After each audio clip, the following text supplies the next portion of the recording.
स्वागत है आप सभी का अपने चैनल स्टडी IQ वाला में। और आज मैं पावर सीरीज का चौथा चैप्टर लेकर आ चुका हूँ, जिसमें मैं RRB टेक्नीशियन ग्रेड 3 का एग्ज़ाम कराने वाला हूँ। जो भी मैथ के क्वेश्चन उसमें आए थे शिफ्ट 2 में, ठीक है ना, शिफ्ट 2 का पेपर मैं कराने वाला हूँ। शिफ्ट 1 में करा चुका हूँ और ELP के भी मैं 2 पेपर करवा चुका हूँ, ठीक है ना। जिन ने वीडियो नहीं देखी हैं वो जा कर के विजिट करें चैनल पे और सारी वीडियो पूरा देख लें।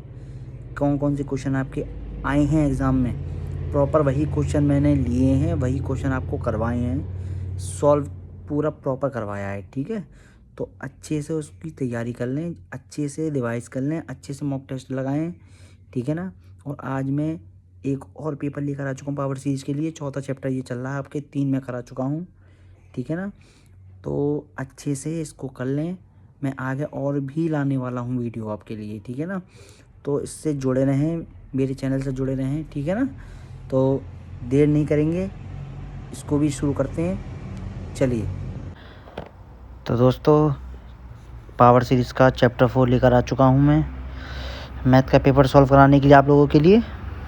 और ये पेपर जो लाया हूँ वो है टेक्नीशियन ग्रेड 3 का शिफ्ट 2, ठीक है ना। इसका शिफ्ट 1 मैं करा चुका हूँ, ये शिफ्ट 2 का पेपर है। आपका टेक्नीशियन का पेपर भी आने वाला है, ELP का मैं करा ही चुका हूँ उसमें। और आपका मैंने ELP के 2 पेपर करा दिए हैं, टेक्नीशियन का भी दूसरा पेपर चल रहा है, तीसरा पेपर और आएगा अभी, वो भी सॉल्व कराऊंगा मैं आपको, ठीक है ना। और ये मैथ का पेपर आपका मैं आप सॉल्व कराने जा रहा हूँ। इसमें पहला क्वेश्चन आपके सामने ये रहा, 15, 25 और 12 का चतुर्थानुपाती बताओ, ठीक है ना। तो 15, 25, 12 का चतुर्थानुपाती यानी कि पहले का चौथा, दूसरे का तीसरा, ये कह रहा है वो, ठीक। हमें x की वैल्यू निकालनी है, ठीक है। तो 15x बराबर क्या हो जाएगा, 25 इंटू 12, यानी 5 तिया 15, 5 25, 3 चौक 12, यानी आपका x का मान आएगा 20, ठीक है। ये इसका आंसर होगा पहले क्वेश्चन का। दूसरा क्वेश्चन आपसे कह रहा है 3 अंकों की वह सबसे छोटी प्राकृत संख्या कौन सी है जो 8 और 12 से पूरी तरह विभाज्य हो जाएगी, यानी कि सबसे छोटी बतानी है। सबसे छोटी कौन सी है, 108, फिर 120, फिर 124, फिर 144, हमें ऑप्शन देखने हैं। तो हम पहले ये देखेंगे 8 12 से क्या ये डिविजिबल है, 12 से डिविजिबल है, क्या ये 8 से है, तो ये 8 से नहीं है, ठीक है ना।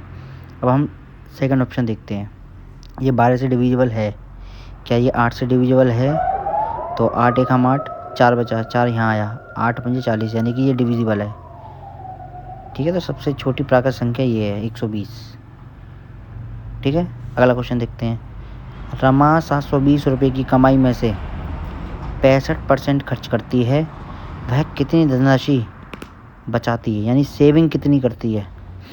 तो हमें पता है 100 रुपये कमाती है, 65 खर्च कर देती है, तो बचा कितना है उसके पास, जो सेविंग बची उसकी वो बची 35%, ठीक है। तो 720 का हमें 35% निकालना है,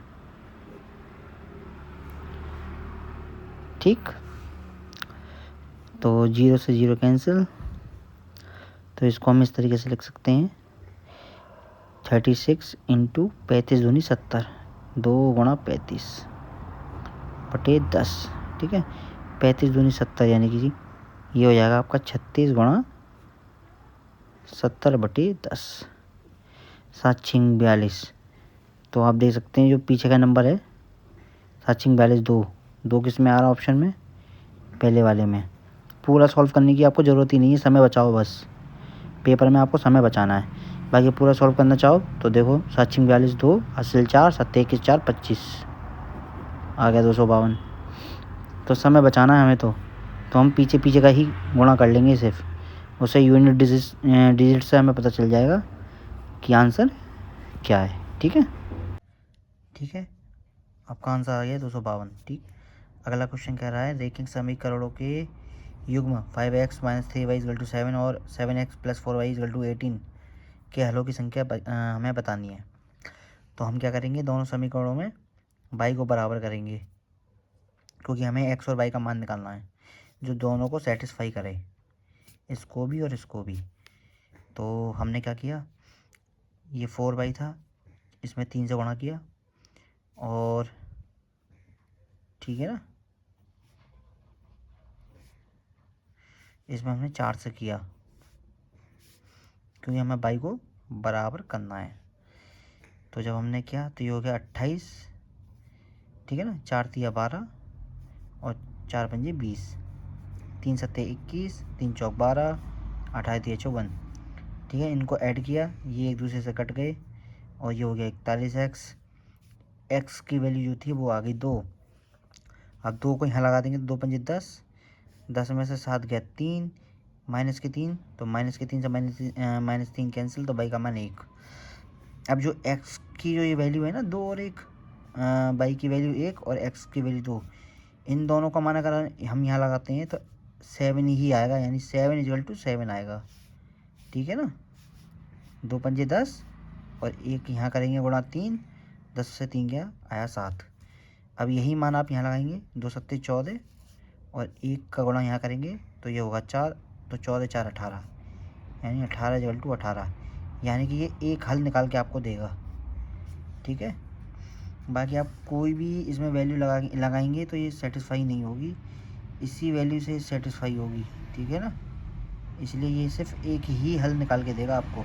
आप सोचो कि मैं y का मान 0 रख देता हूँ, ठीक है, तो यहाँ की वैल्यू आप निकाल सकते हो, लेकिन यहीं अगर आप y बराबर 0 यहाँ रखोगे तो x का मान अलग हो जाएगा, यहाँ x का मान अलग हो जाएगा, इसलिए 0 से ये सेटिस्फाई नहीं होगी। इसलिए इस वैल्यू से आपका मान निकल के आएंगे दोनों के सेम, इसलिए ये एक हल निकाल के देगा आपको।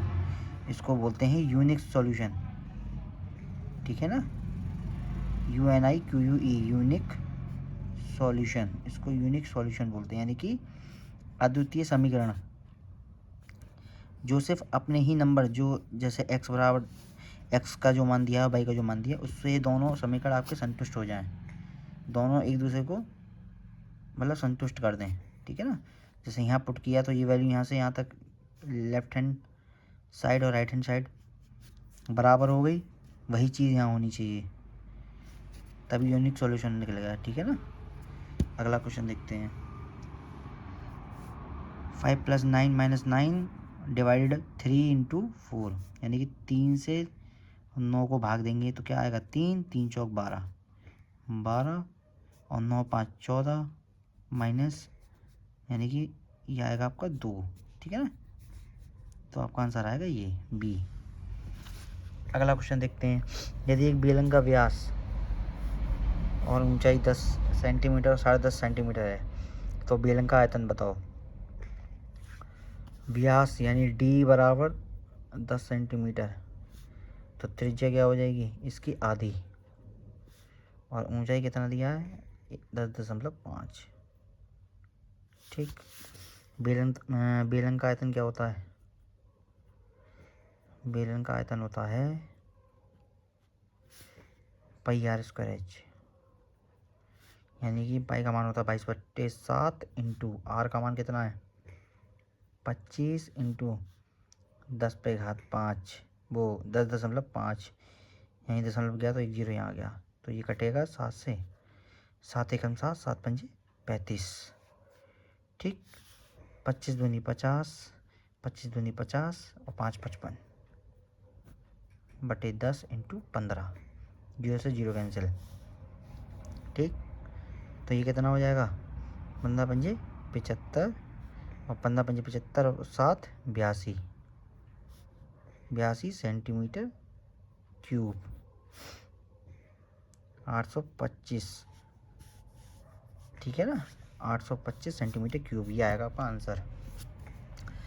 अगला क्वेश्चन देखते हैं। PQRS एक समलंब है जिसमें QR समानांतर है PS के और PR बराबर है RS के। यदि कोण PQR 96 डिग्री है और QPR 34 डिग्री है तो कोण PRS की माप बतानी है। ठीक है। हमें क्या बताना है, PRS ये वाली कोण बतानी है ये, ठीक है। हमें कौन कौन सी कोण दी है, PQR ये 96 है, और कौन सी दी है, QPR यानी QPR यानी ये वाली, ठीक। अब हमें ये पता होता है कि एक त्रिभुज के तीनों कोणों का मान 180 डिग्री होता है, ठीक। तो 96 और 34 130 है ना, 90 और 30 120 और 10 ये हो गए 6 4 10, तो 130 हो गया। 180 से 130 जाएगा यानी कि 180 माइनस 96 डिग्री और 34 डिग्री, इसको जब हम लेस करेंगे तो आएगा हमारा 50 डिग्री। तो 50 डिग्री किसका मान निकल के आया हमारा, इसका, ये आर की डिग्री निकल के आ गई आपकी, कोण आर निकल के आ चुका है, ठीक है। अब ये प्रॉपर्टी आपको पता होना चाहिए कि जब क्यू आर और पी एस समानांतर है, यानी कि ये और ये समानांतर है, ठीक है, तो क्या होगा, ये कोण और ये कोण आपके बराबर हो जाएंगे, ठीक है ना। ये वाला कोण और ये वाला कोण बराबर हो जाएगा। तो जब ये दोनों कोण बराबर हो जाएंगे तो ये मान भी आपका 50 हो जाएगा, 50 डिग्री हो गया। अब देखते हैं पी आर बराबर आर एस, यानी कि ये दोनों एंगल आपके, ये लाइन जा रही है ना ये वाली, और ये लाइन दोनों एक दूसरे के बराबर हैं। तो जब ये दोनों बराबर हैं तो ऐसी कंडीशन में ये वाला कोण और ये वाला कोण भी क्या होगा, बराबर होगा, ठीक है ना, क्योंकि हमें ये वाला कोण निकालना है ना, PRS। तो जो RPS है और जो PSR है, ये दोनों कोण समांतर होंगे आपके, ठीक है ना। यहाँ तक क्लियर है, क्योंकि ये एंगल और ये एंगल दोनों बराबर हो जाएंगे। जब ये दोनों बराबर हो जाएंगे तो जब 50 + 50 फिर 180 डिग्री से घटेगा, क्योंकि 180 डिग्री हो गया ना आपका, तो ये हो जाएगा 180 डिग्री, यानी इसका जो मान आएगा ना, जो हमसे पूछा क्वेश्चन में PRS, वो मान आएगा आपका 80 डिग्री, ठीक। अगला क्वेश्चन है, पाइप A पाइप B से 3 गुना तेज है, दोनों पाइप मिलकर एक टंकी को 36 मिनट में भरते हैं, तो A अकेले टंकी को कितने समय में भरेगा। तो हमें पता है कि पाइप A की जो क्षमता है वो 3 है और B की जो क्षमता है वो 1 है, क्योंकि A से 3 गुना काम ज़्यादा कर रहा है ये। तो समय क्या होगा, समय ये कम लेगा, इसका जस्ट उल्टा हो जाएगा, ठीक। तो जब दोनों मिलकर कर रहे हैं, ठीक है ना, तो ये क्या हो जाएगा, 1/TA यानी T का टाइम प्लस 1/TB, दोनों मिलकर कर रहे हैं 36 मिनट में, ठीक है ना। तो हमें क्या करना है, TA जो है हमारा TB कितने के बराबर है, 3/TB के बराबर है,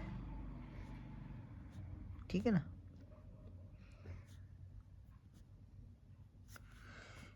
क्योंकि भाई इसका जो काम है वो 3 के हिसाब से कर रहा है ना, क्योंकि इसकी क्षमता ज़्यादा है, इसकी क्षमता कम है, इसलिए हमने 3/TB लिया है, ठीक है। तो ये हो जाएगा 4/TB 1/36, यानी कि जो TB का समय है वो 144 मिनट आ जाएगा। अब हमें A का चाहिए, ठीक है। तब A के निकालने के लिए क्या करेंगे हम, A को अकेले भरने में कितना समय लगेगा, ठीक है। तो अब T का निकालेंगे, T के लिए 3 गुना है, तो यहाँ करेंगे हम TA बराबर 144/3, यानी 3 चौक 12 और 3 8 24। A का भी मान निकाल दिया मैंने, B का भी मान निकाल दिया आपका, दोनों का, ठीक है, दोनों को कितना समय लग रहा है। तो इसने हमसे A का पूछा था, ठीक है, क्लियर। अगला चलते हैं, किस वार्षिक SI की दर पर, साधारण ब्याज की दर पर कोई राशि 16 वर्षों में स्वयं की दुगनी हो जाएगी। कोई राशि P है, ठीक है, 16 वर्षों में, R हमें दिया नहीं है, बटे 100, ठीक है। कितनी दुगनी दुगनी हो रही है ना, ठीक है। तो ये मिश्र धन हो गया। मिश्र धन में से अगर इसका ब्याज निकाल देंगे, वो मूलधन निकाल देंगे तो ब्याज आ जाएगा हमारा। मिश्र धन कितना हो रहा है, दुगना, 16 साल में दुगना हो जा रहा है, तो मिश्र धन ही तो है वो। तो इस मिश्र धन में से हमें ब्याज मूलधन निकालना है, तभी ब्याज आएगा हमारे पास, ठीक। तो क्या करेंगे हम, जब इसको यहाँ लेस करेंगे तो बचेगा पी से पी कैंसिल, तो ये हो जाएगा R बराबर 100/16, ठीक। तो ये होगा 4 चौक 16, 25, यानी 4 छिंग 24.25, इतने परसेंट की ब्याज लगेगी इस पर, ठीक है ना, 6.25, ठीक है। 4 छिंग 24, 1 4 दूनी 8 और 4 पंजी 20। अगला क्वेश्चन, एक धनराशि ए बी सी के बीच 5:7:15 के अनुपात में प्रतिनिधित किया जाता है। यदि कुल धनराशि में से बी का हिस्सा 1400 रुपये है तो कुल धनराशि ज्ञात करो, ठीक है। बी का हिस्सा कितना दिया है, 7x, यानी 7 है ना ये बी का, वो कितना दिया है 1400, तो x का कितना हो जाएगा 200। जब x का 200 है तो कुल धनराशि बतानी है, तो 15 7 22, 22 और 5 27, टोटल कितना है, टोटल है 27x, ठीक। तो 27 गुणा 200, 27 दूनी 54, ये आ गया आपका आंसर, ठीक है। इतनी धनराशि थी। अगला क्वेश्चन देखते हैं, एक टीवी का विक्रय मूल्य SP कितना है, 18,700 रुपये। तो दुकानदार को 15% की हानि होती है अगर वो इतने रुपये में बेचता है। अब 15% का लाभ अर्जित करने के लिए टीवी का विक्रय मूल्य कितना होना चाहिए, मतलब टीवी का मुख्य विक्रय मूल्य जो है वो SP जो है 15% लाभ अर्जित करने के लिए कितना होना चाहिए, कितने में बेचें जब इतना लाभ और हो, क्योंकि हानि तो हो चुकी भाई, ये भी कवर करना है, ये भी कवर करना है, तो हमें क्या करना होगा, 18,700 इंटू लाभ कितना कमाना है, 115 ही तो कमाना है भाई, 100 रुपये पे 15 रुपये कमाना है ऊपर, ठीक है। और यहाँ घाटा कितना हो गया 15, ठीक है। तो 100 में से 10 गया 90, 90 में से गया 5, तो ये हो गया 85, ठीक। 15% जो हानि हुई है उसको, और 15% का जो लाभ हुआ है उसको, दोनों को जोड़ दो 30, ठीक है ना। तो 85 में 30 जोड़ोगे तो 115 हो जाएंगे, ठीक है। चाहे ऐसे समझ लो या इस तरीके से रख लो, बात वही है, एक ही बात है, ठीक। अब देखते हैं, 17 पंजी 85, 17 एकम 17, 17 एकम 17, ठीक। फिर काटो 5 दूनी 10, 200, ठीक है। तो डबल जीरो तो आनी आना बॉस, सब में डबल जीरो है, ठीक है। 15 दूनी 2 पंजे 10, 2 पंजे 10 के जीरो हासिल लगा, 1 सेकेंड, 5 दूनी 10 और 5 दूनी 10, 220 आएगा ये इधर, ठीक है ना। अब 220 आया है तो 220 इंटू 115 ये करना है हमें गुणा, ठीक। कर दो भैया गुणा, 220 का 0 0 0, 2 पंजे 10, 2 4 1 5, 2, ये चीज़ यहाँ आ जाएगी, बस 0 0 5 7 2 27,000,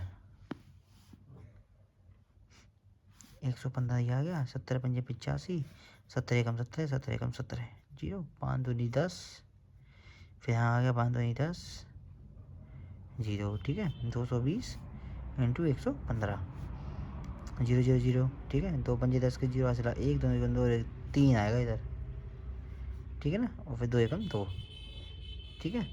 तो जगह 0 0 यहाँ आएगा 3, 3 तो 5, 25 300, ठीक है ना। अगला क्वेश्चन देखते हैं, 11/18 माइनस 7/27।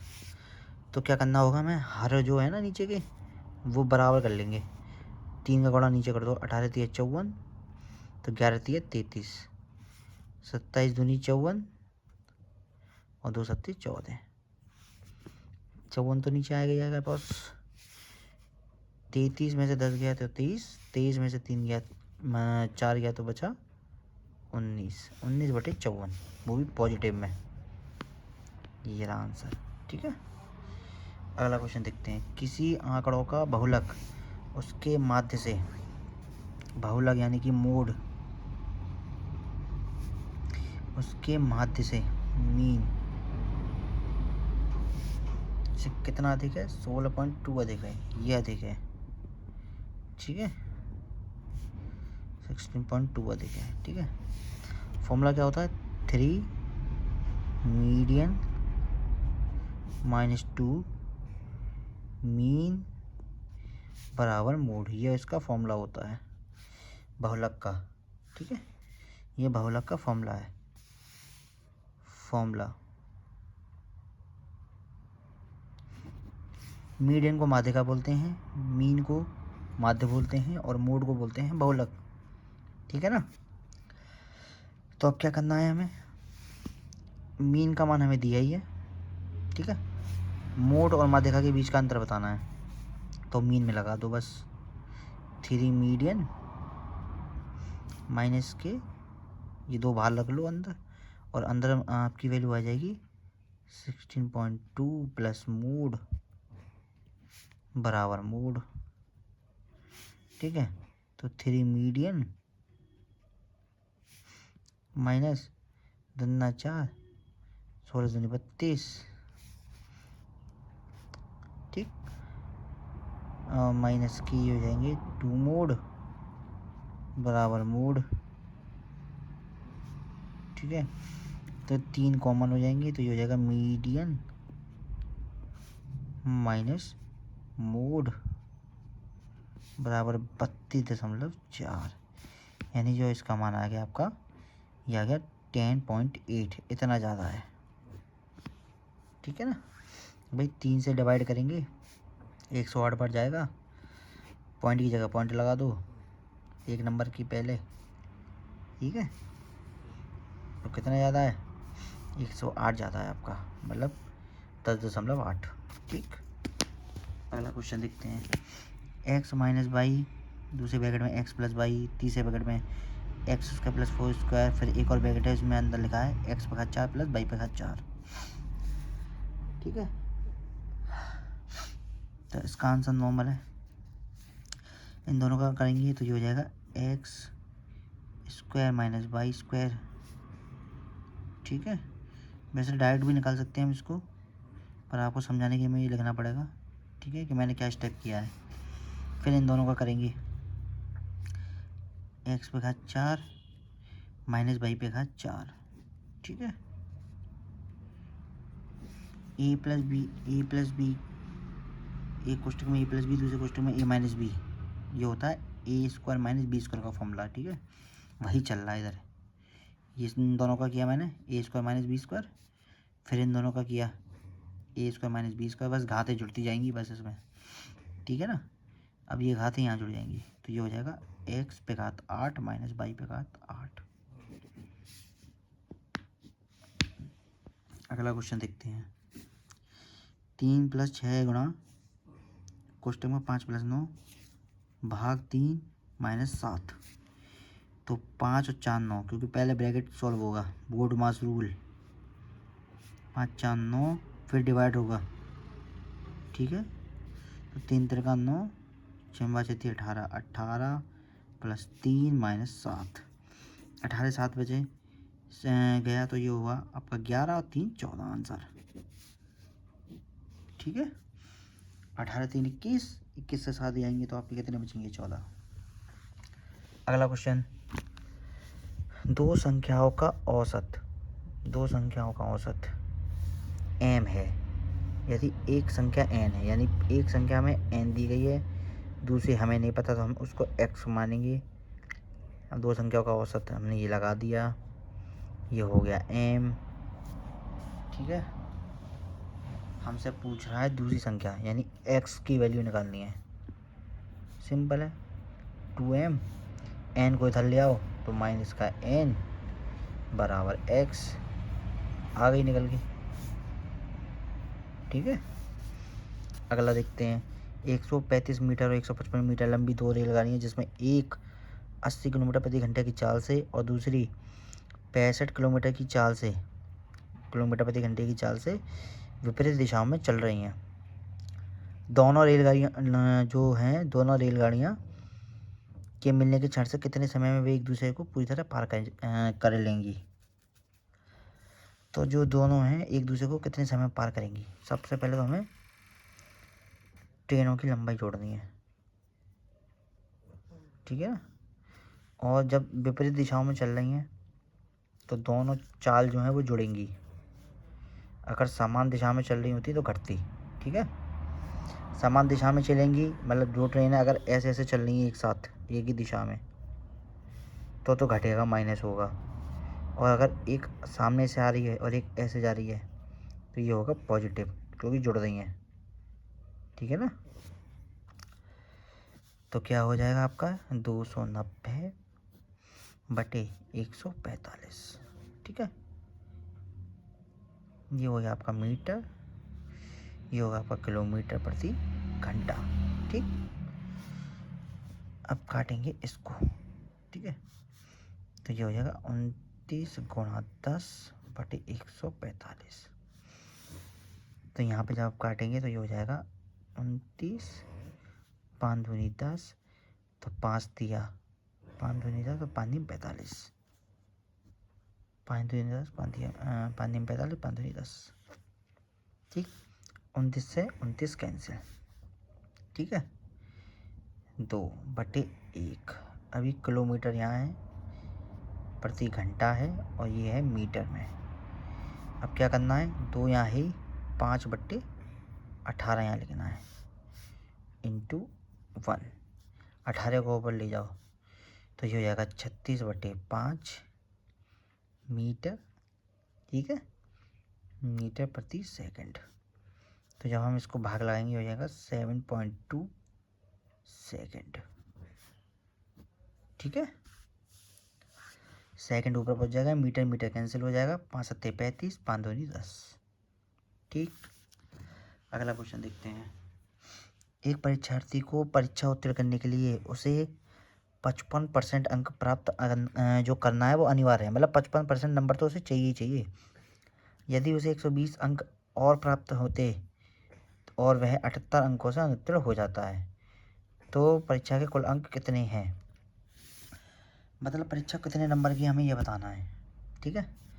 और उसे 120 अंक प्राप्त होते हैं फिर भी वो 78 नंबर से फेल हो जाता है, ठीक है। तो जब 120 मिल ही रहे हैं भाई साहब को और 78 नंबर से वो फेल हो ही रहा है तो हमने क्या करा, टोटल कर लिया दोनों का, 198 हो गया, ठीक है। ये किसके बराबर है, आपके 55% के। कैसे बराबर है, क्योंकि 120 नंबर तो मिल ही रहे थे, 78 नंबर से फेल हो रहा था, 78 ऐड कर दिया तो वो पास हो गया। सिर्फ पास हुआ है, ये पता नहीं चला कि नंबर कितने नंबर का पेपर है, सिर्फ पास हुआ है। तो पास होने के लिए 55% चाहिए, 78 नंबर इसमें जोड़ा 198 हो गया, यानी कि 55% की जो वैल्यू है पास होने के लिए 198, ठीक। अब क्या करना है, 198 बटे 55 इंटू परसेंटेज है 100%। अब 100% नंबर चाहिए हमें, परसेंट कैंसिल, ठीक है। 5 एकम 5 5 एकम 5 5 दूनी 10, 11 से काटो इसको, ठीक है। 11 एकम 11, 11 अट्ठे 88, तो ये हो जाएगा 360, ठीक है ना। 18 ये था और 20 ये था, 360 नंबर का पेपर, ठीक है, क्लियर। जो आपका जो पेपर है वो 360 नंबर का है। अगला क्वेश्चन, एक फुटकर विक्रेता एक वस्तु पर 15% की व्यापारिक छूट, उसके बाद 20% की नकद छूट प्रदान करता है। छूट की निवल प्रतिशतता बताओ, यानी कि सक्सेसिव लगेगा इसमें। छूट मिल रहा है दोनों में तो यानी कि -15 और 20% की नकद छूट, फिर छूट दे रहे हैं यानी कि -20 प्लस -15 इंटू -20 बटे 100, ठीक है जी। 15 दूनी 30 यानी 300, यानी double zero cancel, minus minus plus यानी ये हो जाएगा 3, ये हो जाएंगे आपके 35, इसमें से ये लेस हो जाएगा तो ये हो जाएगा 32। ठीक है, 32%। ठीक, अगला क्वेश्चन, कोई धनराशि एसआई की किस वार्षिक दर पर 8 वर्षों में स्वयं की दुगनी हो जाएगी। सेम क्वेश्चन है मेरे भाई, आर बराबर 100/8 कर दो बस, कुछ नहीं करना। पीछे वाले सवाल में मैं आपको समझा चुका हूँ पूरा खोल के। ठीक है, शॉर्ट में करने का सीखो, जल्द से जल्द पेपर हो आपका। ठीक है ना, समय बर्बाद करने से कोई फ़ायदा नहीं है। बाकी कहोगे तो दोबारा खोल के कर देता हूँ, कुछ नहीं था इसमें। पी यहाँ लगा दो, आर ये लिख दो। ठीक है, समय 8 दिया है, 100 into 2p minus P. P जो है आपका मूलधन है, ये मिश्र धन है, घटा दोगे ब्याज आ जाएगी। तो यहाँ जब एक 2p से पी जाएगा तो पी बचेगा, पी से पी कैंसिल हो जाएगा। 100/8 मैंने शॉर्ट में लिख दिया इसको। ठीक है, जब काटेंगे तो 8 एकम 8, 2 बचेगा, फिर 8 दूनी 16.5 यानी कि 12.5। आंसर जो आएगा वो 12.5 आएगा। ठीक है, हो गया। अगला क्वेश्चन देखते हैं क्या है। एक नल एक टंकी को 6 घंटे में भर सकता है। आधी टंकी भरने के बाद इसी तरह के 3 और नल खोल दिए जाते हैं। टंकी को पूरी तरह से भरने में कुल कितना समय लगेगा। एक नल 6 घंटे में भर रहा भाई। ठीक है, तो आधे घंटे में कितना भरेगा। आधे घंटे में भरेगा, सॉरी, आधी टंकी कितने में भरेगा।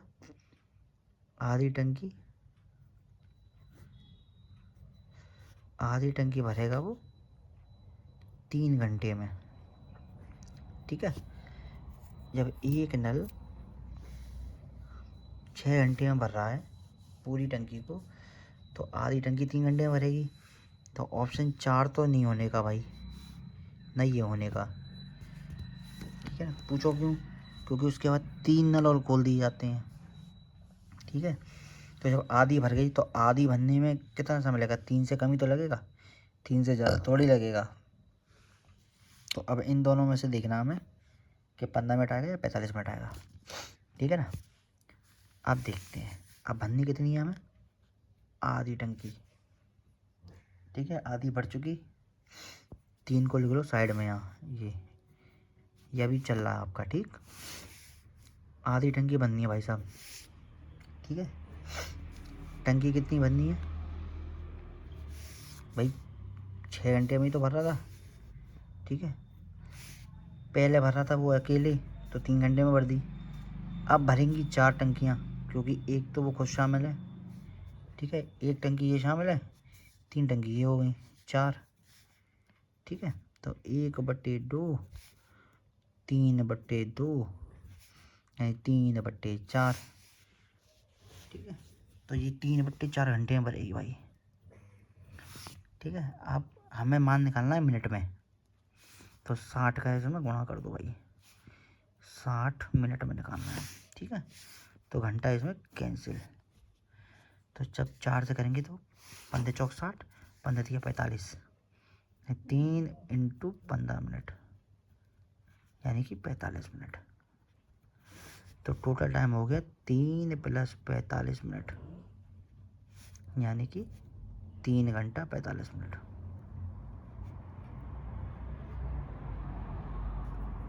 कहाँ है भाई, 3 घंटा 45 मिनट। ठीक है भाई, 15 चौक 60, 15 तिया 45। अगला क्वेश्चन क्या कहता है कि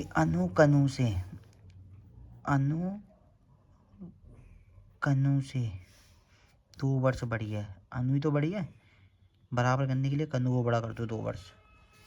ठीक है, अगला पोर्शन देखते हैं क्या कहता है। कनु तनु से 2 गुनी बड़ी है। कनु 2 गुनी बड़ी है तनु से, तो तनु को दुगना कर दो भाई, दोनों बराबर हो जाएंगे। ठीक है, उनका योग a + k + t बराबर 32 है। तो हमें क्या निकालना है, हमें निकालना है a - t इन दोनों की आयु का अंतर निकालना है। ठीक है, ए का वैल्यू है k+2 प्लस के, और टी की वैल्यू कितनी है हमारे पास, 2 को नीचे ले आएंगे तो k/2 बराबर 32। तो ये देखो कितने हो गए, 2k, ठीक है, 2 4 1 5k, यानी कि 5k/2, और जो ये 2 था ना, 2 वहाँ आ जाएगा बराबर के उधर, तो ये हो जाएगा 30, 5 6 का 30, 6 दूनी 12, यानी k की वैल्यू आ गई 12। ठीक, अब ये कह रहा है कि अणु और तनु की आयु का अंतर बताना है। तो a की वैल्यू कितनी आ गई, 14, 12 यहाँ रखोगे तो 12 + 2 14 हो जाएगा, तो 14 माइनस 12, 12 को यहाँ रखेंगे, तो जब 12 को यहाँ रखेंगे ये हो जाएगा 6, तो t की वैल्यू आ गई 6, 14 में से 6 गए तो बचा 8, तो इसका आंसर कितना आ गया, 8। क्लियर, ठीक है। -3/10 में से -2 घटाने पर परिणामी मान बताओ। इसको घटाना है, -2 मतलब -2 घटाना है, तो इसमें ऐड हो जाएगा ये, तो -3/10 + 2, यानी तो 20, 20 में से 3 क्या, 17/10 आएगा। ठीक है, 10 × 10 और 1 7, ये वाला आंसर आएगा इसका। ठीक है, ये वाला क्वेश्चन आप लोग करेंगे, ठीक है ना, आंसर आपका आता ही नहीं आता है, ठीक है ना। इसको फिर मैं कल कराता हूँ आपको, देखता हूँ ये क्वेश्चन आप कर पाते या नहीं। ठीक है, ये वाला क्वेश्चन देखते हैं। एक समचतुर्भुज की भुजाओं के वर्गों का योगफल 16 सेंटीमीटर स्क्वायर है। अच्छा, समचतुर्भुज की परिमाप बताओ। समचतुर्भुज की भुजाओं, समझिए कि समचतुर्भुज की जो भुजाएं होती हैं वो समान होती हैं। 4 भुजाएं हो जाएंगी ना उसकी, 4 भुजाएं होती हैं, एक यहाँ, एक यहाँ, एक यहाँ, एक यहाँ, तो जब चारों भुजाओं का योग करेंगे ये क्या हो जाएगा, 4a। ठीक है ना। अब भुजाओं के वर्गों का योग पूछ रहा है, तो वर्गों का योग कैसे होगा, इसको भी भूल जाओ आप। पहली भुजा उसका वर्ग, दूसरी भुजा उसका वर्ग, तीसरी भुजा उसका वर्ग, चौथी भुजा उसका वर्ग, बराबर कितना है, 1600। ठीक है, ये हो गया ना 4a², तो 4a², 4 से 4 यहाँ डिवाइड हो जाएगा, तो ये हो जाएगा a² बराबर 400 सेंटीमीटर स्क्वायर, यानी कि a का मान कितना आया, 20 centimetre.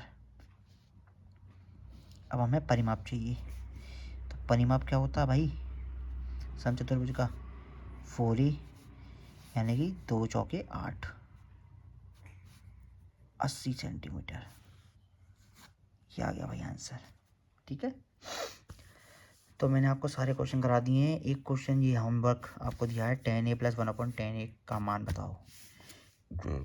Cosec a cot a, cosec a sec a, cosec a sec a, ठीक है ना, और कॉस a सेक a या कोसेक a साइन a, इन 4 ऑप्शन में से क्या आंसर होगा। ठीक है, कमेंट करके बताना। क्लास अच्छी लगी हो, ठीक है ना, और ये पेपर अच्छा लगा हो, सॉल्व जो मैंने कराया आपको, तो ऐसे ही मुझसे जुड़े रहें, लाइक करें, कमेंट करें, इसका आंसर जरूर देना आप लोग कि इसका आपका आंसर क्या आया है।